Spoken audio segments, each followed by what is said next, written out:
ఇందులో degree of the polynomial ఒక concept ఏం కాదు, జస్ట్ అసలు డిగ్రీ ఆఫ్ ద పాలినామియల్ అంటే ఏంటో ఇప్పుడు తెలుసుకుందాం. Degree of the polynomial. So degree of the polynomial అంటే ఏంటి?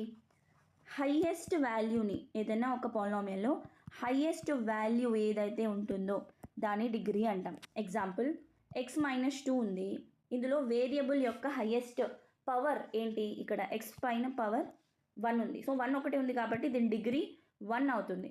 అదే x² - 6x + 2 ఈ పాలినామియల్లో డిగ్రీ ఎంత అవుతుంది? ఫస్ట్ చెక్ చేద్దాం. ఇక్కడ డిగ్రీ, ఇక్కడ హైయెస్ట్ పవర్ 2 ఉంది, ఇక్కడ ఈ వేరియబుల్ పవర్ వచ్చి 1 ఉంది. 2లో 1 హైయెస్ట్ ఏది? 2. కాబట్టి హైయెస్ట్ వాల్యూని మనం డిగ్రీ అంటాం. x³ - 6x² + 9 ఇందులో డిగ్రీ ఎంత? హైయెస్ట్ పవర్ ఏముంది వేరియబుల్ అంటే ఈ పాలినామియల్లో? 3 ఉంది, కాబట్టి డిగ్రీ 3 అవుతుంది. ఇలా మనం డిగ్రీ ఆఫ్ ద పాలినామియల్ని కనుక్కుంటాం. ఈ డిగ్రీ ఆఫ్ ది పాలినామియల్ని బట్టి, డిగ్రీని బట్టి మనం నేమ్స్ అంటే ఇప్పుడు డిగ్రీ 1 ఉంటే దీన్ని మనం లీనియర్ పాలినామియల్ అంటాం.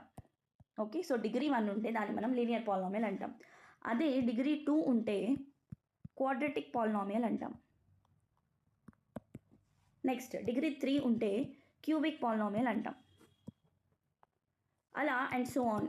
ఇలా డిగ్రీస్ని బట్టి మనం నేమ్ని డిఫైన్ చేస్తాం. అలా 4 కంటే ఎక్కువ ఉంటే దాన్ని మనం పాలినామియల్ అంటాం.